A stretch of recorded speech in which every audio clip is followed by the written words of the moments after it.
everyone, and welcome to my very awesome segment of Did You Notice? A series completely devoted to thrillers. And one thriller that has especially been getting a lot of buzz and hype, especially during all the readathons happening right now, is, wait for it, Turn the Key by Ruth Ware, author of Woman in Cabin 10. I think that's what it's called. This is going to be a quick video, not because I don't have time to film, even though I do have to go to work in like an hour, but I truly don't have much to say about this book.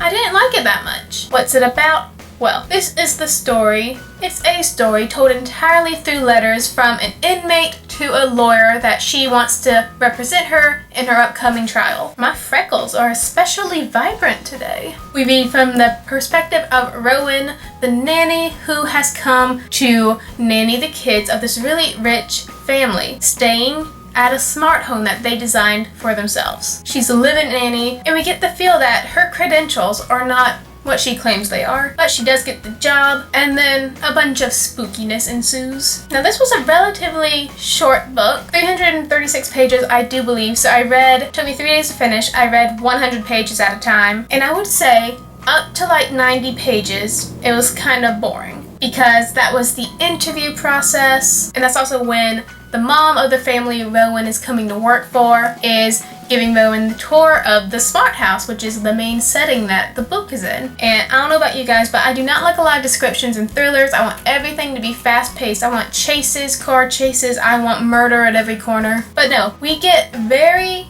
very detailed about the house that we're going to be living in for the next 336 pages. Like right down to the peacocks on the ceiling, how this side of the house is Victorian, but this side is like high-tech, modern stuff. Yes, sir, I'm vlogging. Don't look at me. Oh, he was driving with earbuds on. That's illegal, people. Don't do that. So this family is a family of 6, dad, mom, and 4 other girls. Now, that's one thing that I like about this. These letters are her pleading to this lawyer to represent her because she did not kill that child, that little girl. And the thing that I like about it is she said, I did not kill that girl. And I like that the family just had all female children, so he had to guess also which child is gonna die. Gotta tell you, I was hoping it was Ree for like ever. I did not like Ree because with her piercings and her tight clothing and her profanity, I also didn't like Maddie one bit. So up until around 90 pages when like she starts like going to work, the kids start to show out that they're not like the perfect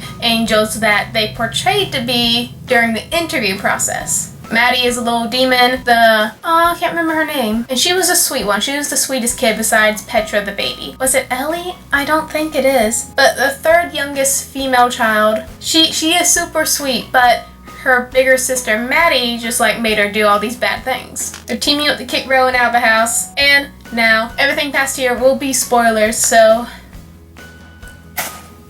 there will be spoilers. My biggest complaint is that the only thrill factor is just the spooky occurrences of the house. And I'm not a fan of that. I like threats you can actually see in thrillers, if that makes any sense. I like more human things. Like just a little creaking over there and an object moved over there when it was over there. That doesn't scare me or make me nervous. And that is chiefly what is going on until the oldest child comes home from her boarding school. This girl has done her research on Rowan from afar because her daddy has a reputation of flirting with the nannies. So she likes to get some dirt on them and send them away, hopefully convincing her parents to, or at least her mom, to like stay. And I did not like Ree up to that point. Then I was like, okay, you poor girl, I get you, but put a shirt on. Now up until page 300, I counted, I made sure, it's just that spooky thing that's going on. The house is making noises, or the alarms are going off at certain times.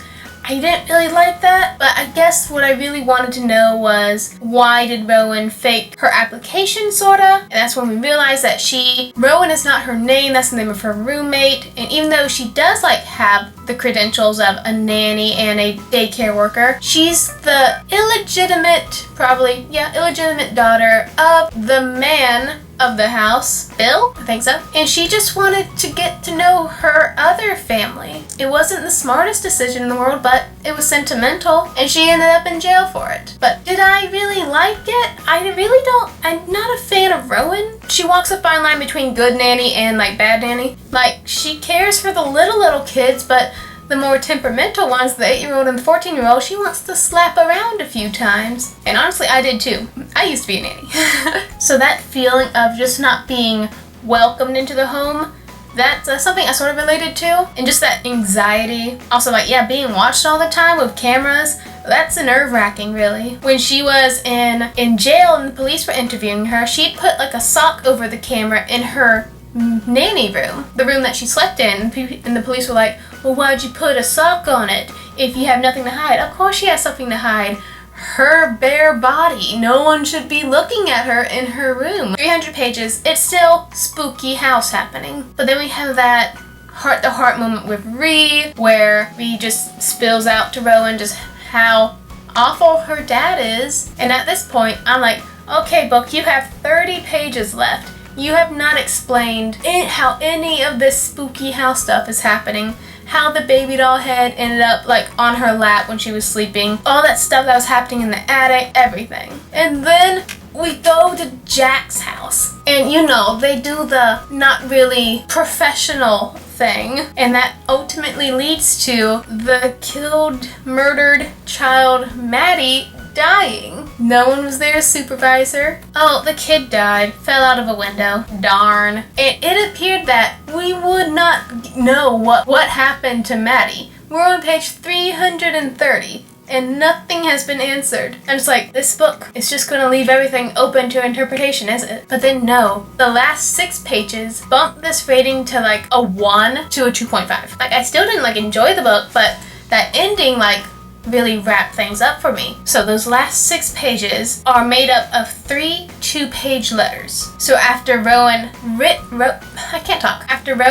wrote all those letters, we get another letter from like an employee at the jail saying, hey boss, I found all these letters. Looks like they were never sent. And then I was like, well, this law system sucks. How dare you not mail that inmate's letters? She needed help. And it was written like 2 years later after Rowan wrote all her letters. I'm like, she's still in jail. Then we get another letter from the maid of the smart house saying, hey Rowan, I believe that you did not kill that child. And the second, the littlest girl, who I cannot remember. Wait, I have the book right here. I can look it up. Ellie, it is Ellie. But anyways, the maid says, I believe you. And I have attached a letter from Ellie. She asked me not to read it. I'm not going to. But if you think it pertains to your case, let us know. So then we get to the last 2 pages. My favorite part of the whole book. And it's written by a 5-year-old. So the grammar and the spelling is like everywhere. And then Ellie, through this written format, just like confesses that she pushed Maddie out the window. Because Maddie was full up going to murder Rowan with poisonous berries in her wine. That little brat. So do I really feel bad that she's dead? No. And it's just so, it's haunting just the way that like the kid, sweet little kid, just like says it so plainly in the letter. And she ends it with, please don't tell anyone, Rowan. Can't you just tell them that you didn't do it and you know who did it, but you can't tell them who did it? Please don't tell. I love you. I want you to come back. But of course, that's not how law works, child. And because that employee found those letters hidden away 2 years later, we know that Rowan, Rachel, her real name, she never sent those letters to the lawyer she wanted, and that she's either still in jail or she got capital punishment if that exists in England and Scotland or wherever this was. So yeah, those last 6 pages were a ride.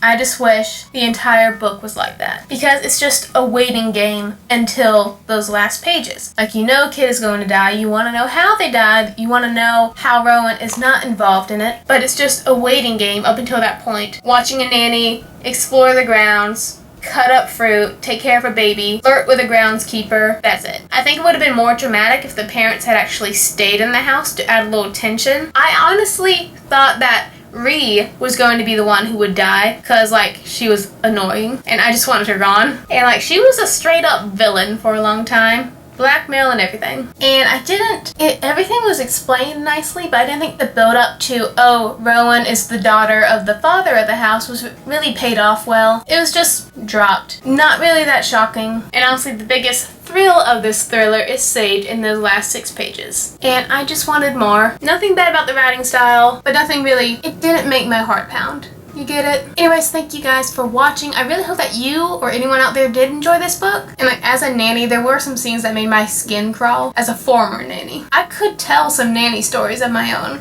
Maybe another day. Let me just make sure I don't have to go in at 11 and not 11:30 like I think I do. Because it's 10:59 right now. 11:30, I can sit here for another 30 minutes. Yeah, I can get into the Drowning Deep, and I'm 30 pages into it, and I don't like this book either. Like, the first 10 pages were great. I actually had nightmares, but now I'm just like, I don't care about all this saltwater science. I'm gonna come back to vlog later. But anyways, you guys have a great day. And tell me what's the best thriller you ever read down in the comments below. Or the worst. Peace, doodle bobs.